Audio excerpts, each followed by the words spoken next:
Hey everyone, welcome back. It is that time again where we sit down to check out some of the best looking upcoming new games, updates, and expansions. What is there to look forward to in the month of September? Let's take a look. First up, we have Warhammer 40k Space Marine 2. A couple of weeks ago, I played a preview build, which included one campaign mission and 2 multiplayer ops, and for what little content I had available, I sunk a significant amount of time, an unhealthy amount of time, mainly because it was just a heck of a lot of fun. This game is shaping up nicely. The core loop of playing as a hulking Space Marine, stomping and tearing through never-ending waves of aliens is so satisfying. I came away just from the preview super impressed, really enjoying myself, and I'm very much so looking forward to seeing everything else it has to offer. Combat is quite reminiscent of Shadow of War, with a nice tempo to the action, between you using melee and ranged attacks while intercepting lunging enemies, countering their strikes, and performing over-the-top finishers. The whole thing just has a real nice flow to it. Once you get experienced, there's almost like a rhythmic tempo to the battles, slashing through enemies, parrying and then dodging, following up with counter strikes, executing anyone at low health, rinse and repeat over and over and over again through hundreds of enemies. It's great. That coupled with some just really nice sounds and animations just make for a super satisfying combat experience. In terms of the content, the game is broken up into 3 main parts. There's the campaign, the co-op missions, and the PvP. The campaign is said to be roughly 10 to 12 hours long, so I'm guessing it's going to be more like 6 to 8 for a lot of people. The one mission that we got to play in the preview was called Void Song, that we were told this was about roughly halfway through the campaign. I don't really want to spoil the story narrative stuff, but I'll give you some of the highlights.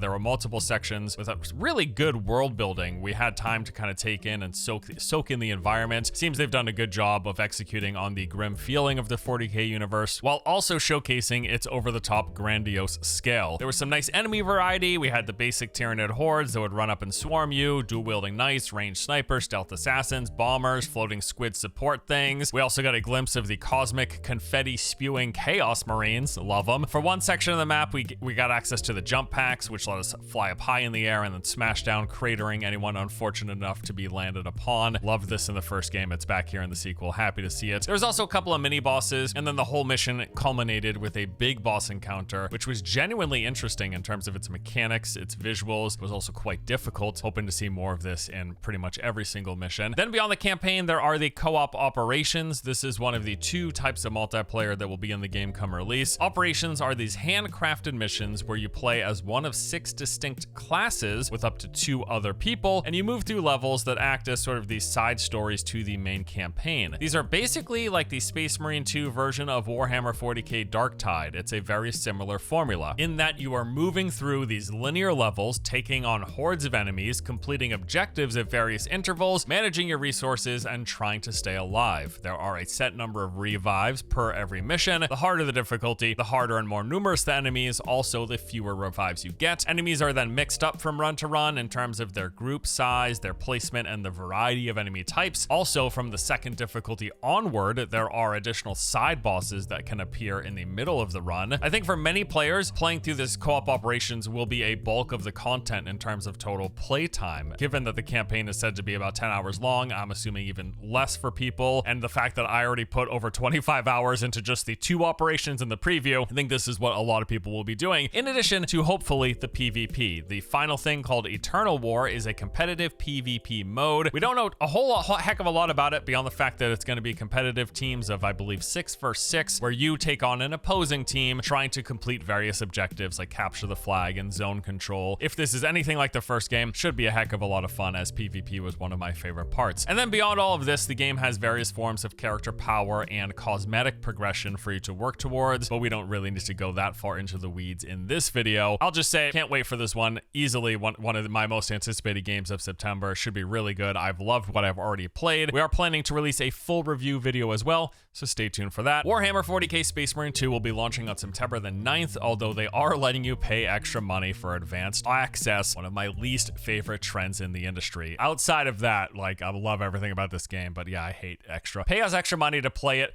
on the real release date, or you get the poor tax of not playing it on the proper time. Anyways, anyways, let's move on to the sponsor of today's video. Today's video is sponsored by Behavior Interactive for Dead by Daylight, the 4 vs 1 asymmetrical horror game with over 60 million players worldwide. If somehow you don't know by now, this is the game that has you taking on the role of either a survivor working in a group and trying to escape, or as a killer attempting to hunt, capture, and sacrifice said survivors. Since the game launched 8 years ago in 2016, they've added all sorts of content, from new alternative game modes, such as the recently released 2v8 and Lights Out, to brand new maps and characters based on well-known horror IPs. In their most recent update, Castlevania, this 33rd chapter for the game includes 2 new characters, Dracula and Trevor Belmont. Dracula is the first vampire killer. He can shift between 3 distinct forms, his default vampire form, but also has the ability to transform into a wolf or a swarm of bats. And then there's Trevor Belmont, the renowned vampire hunter, is here, but as a survivor. This latest chapter DLC is available right now, having officially launched on August 27th. If you want to learn more and check it out for yourself, you can download Dead by Daylight by following the link in the description below. All right, next up on our list, we have got God of War Ragnarok coming to PC finally. Sony, can you please just start releasing simultaneously across all platforms? For the love of God, make your own PlayStation launcher for all I care. If you want to avoid the 30% Valve cut, I totally get it. I have a PS5. That's not even the issue. I just prefer to play games straight away on my PC. They look so much better. They play. Anyway, tangent aside, this is the sequel to the 2018 Game of the Year winner. This time around, the narrative sees Atreus seeking the knowledge to help him understand the prophecy of Loki and establish his role in Ragnarok, while Kratos has to decide whether he will remain chained by the fear of repeating his mistakes or break free of his past to be the father Atreus needs. What a heartwarming story. Gameplay gets some new twists here, with Kratos now wielding new and improved weapons. The Leviathan axe is infused with ice elemental magic, can be thrown at enemies and magically summoned back to his hands. The blades of chaos infused with fire elemental magic are a pair of blades attached to chains that can be swung around. There's also hand-to-hand options if you like punching things. On top of the weapons, there's a host of new abilities for both Kratos as well as Atreus, with a skill tree and customization that has been expanded upon since the original. Exploration in the game is kicked up a notch as well, because unlike the prior entry, all 9 realms of Norse mythology are visited as part of this story. Midgard, the primary realm, has become a frigid wasteland, dramatically changed by Fimble Winter following the events of the first game. The Lake of the Nine, previously traversed by means of a boat, is now frozen over, and Kratos can go across it using his sleigh and 2 pet wolves. And then all of the original realms make a return, as well as 3 brand new realms. And then once again, you are accompanied by Mimir with all of his quips while encountering a host of new NPCs, both friendly and foe, in a rich story-driven adventure with, of course, plenty of monsters and bosses to be fought along the way. In terms of the PC features, they got stuff like unlocked frame rates and the option of true 4K resolution. There's upscaling with DLSS, FSR, and XESS. There's NVIDIA Reflex support, super ultra-wide support, and you can use a PS5 controller on PC with full use of the haptic feedback. God of War Ragnarok is coming to PC, finally, via Steam on September the 19th. The original zombie slaughtering, funny action game Dead Rising makes a return this month, but it's more than just a remaster. This is a deluxe remaster, and with it comes a full top-to-bottom graphical overhaul. Now, for those of you not too familiar with the game, Dead Rising has you playing as Frank West, a freelance journalist who smells a scoop that something funny is going on inside of a recently abandoned shopping mall. Unfortunately, once he arrives, he realizes that mall has turned into a living hell, crawling with countless zombies and psychopaths. Help won't arrive for a full 72 hours, so it's up to you to survive and find out the truth before it's too late. As for the gameplay, you play in the third-person perspective as you explore the Willamette Parkview Mall, which is more or less an open-world area. In order to survive, you will scavenge for items and weapons used to fight zombies and hostile humans known as psychopaths, while rescuing friendly NPCs known as survivors. The game notoriously features a rather unique mechanic in that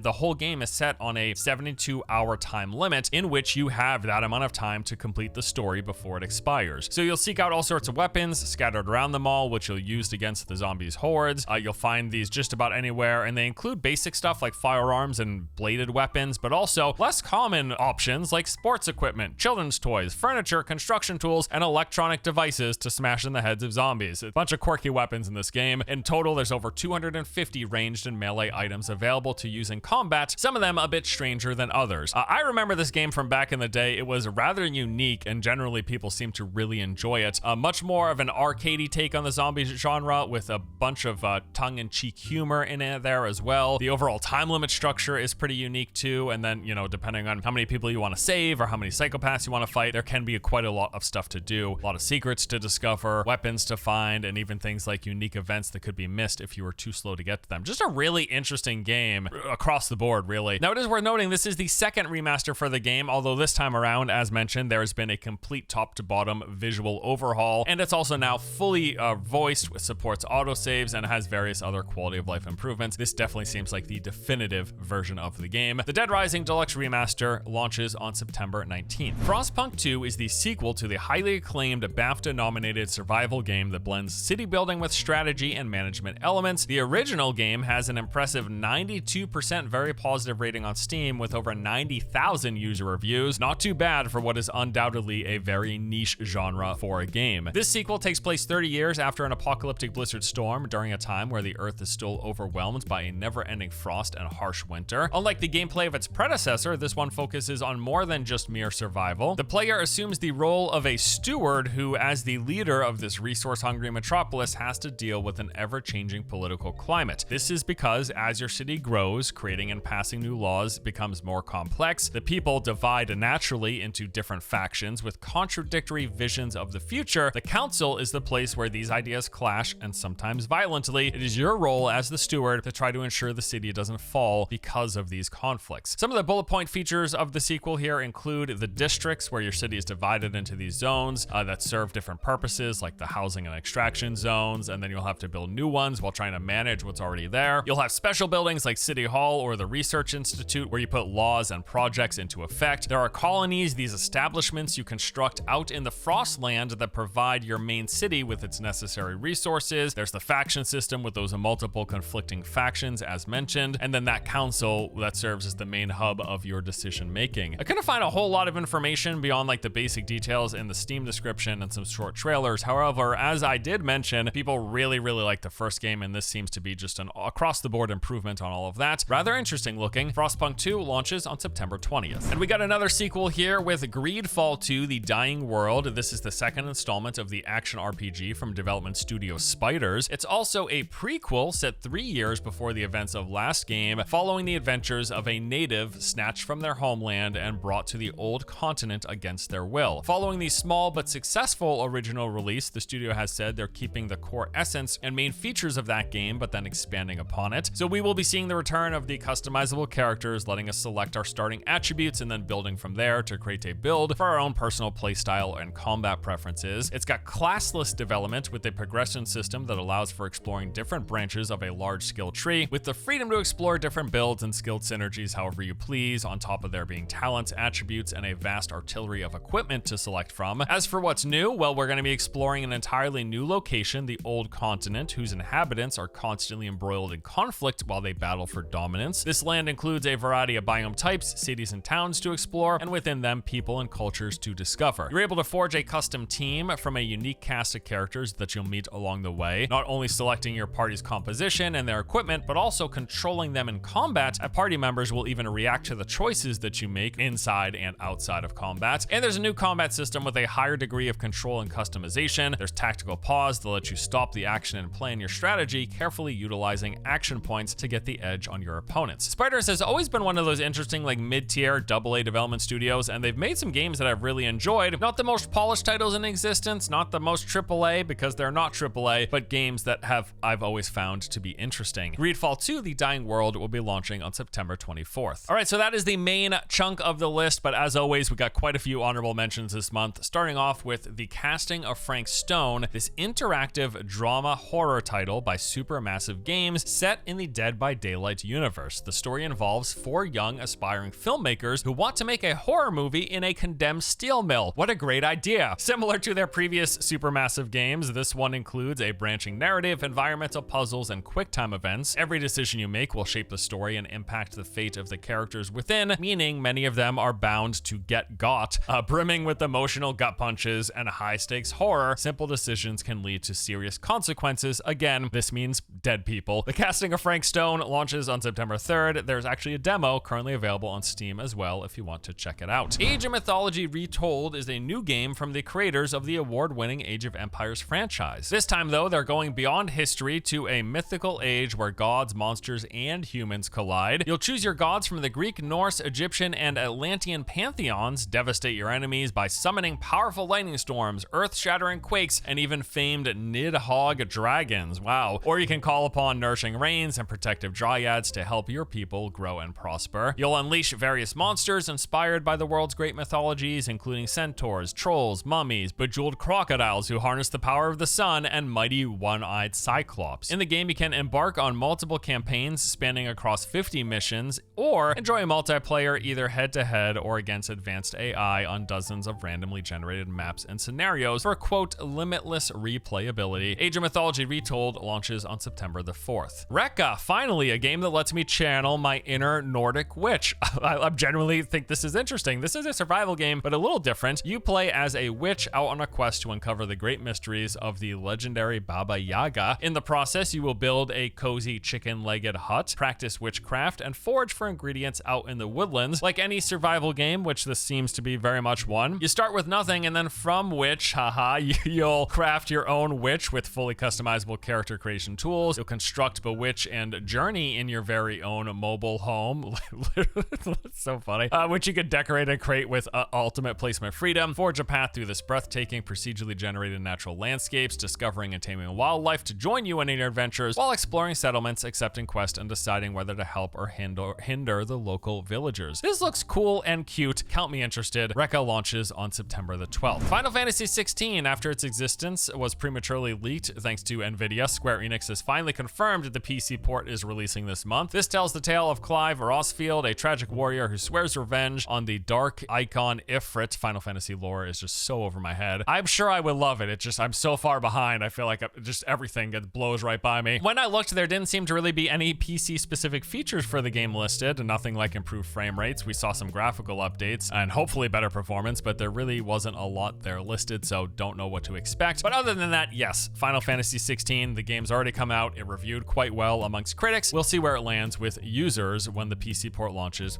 on September 17th. The Plucky Squire follows the magical adventures of Jot and his friends, the storybook characters who discover a three-dimensional world outside of the pages of their book. The game jumps between the 2D and 3D worlds in this charming action adventure where you'll be solving puzzles, boxing badgers, flying with a jetpack, and enjoying many more delightful and surprising mini challenges as you become the hero of a living storybook. This looks really cute, and I've heard some pretty good things about early impressions, which is nice to see. The Plucky Squire launches on September 17th. Enotria, The Last Song is a new Souls-like set in a beautifully sunlit world inspired by Italian folklore. They have referred to this game as, quote, Summer Souls. It features 3 main regions, over 40 hours of content, and 100 different enemies. The game lets you don these unique role-altering masks as you face formidable foes that alter reality. There's over 30 masks to collect, each have their own roles, strengths, and weaknesses, enabling new ways to play. The game has 68 skills, unlockable perks, over 150 million different build combinations, 120 plus weapons with 8 different weapon classes. This looks pretty neat, and it certainly has a unique setting, which I appreciate. Enotria, The Last Song will be launching on September 18th, unless it gets delayed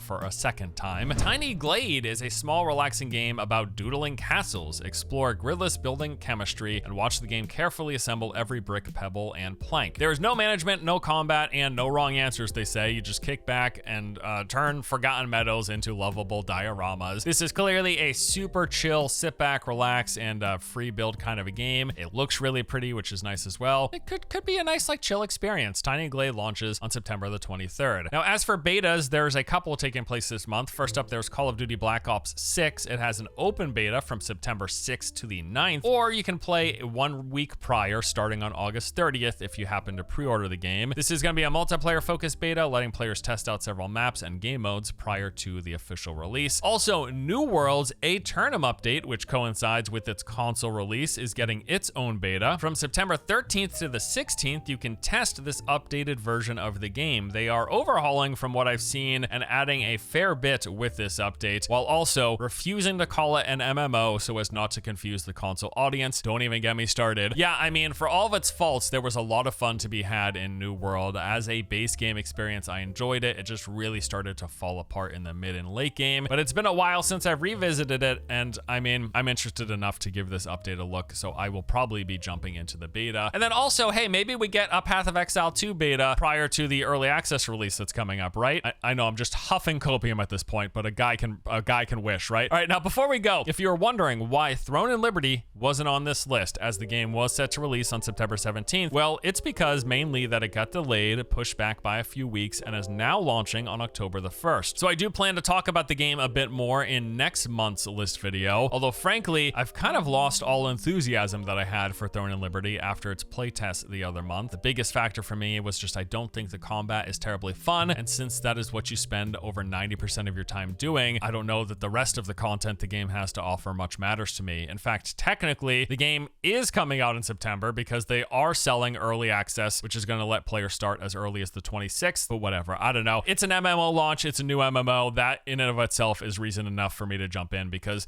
MMO releases, those first few days to a week, they are their own special experiences that's not off recreated in any other genre in gaming. So I will be there for that, but my expectations, well, I don't have any anymore after having spent some time with the game. But anyways, this month looking pretty good. Lots of games on here that I'm really looking forward to. Should be pretty busy and lots of fun to be had. That is all for today. Hope you enjoyed and hope you found something interesting that you will want to check out this month. Thank you as always for watching. Until next time, see you later.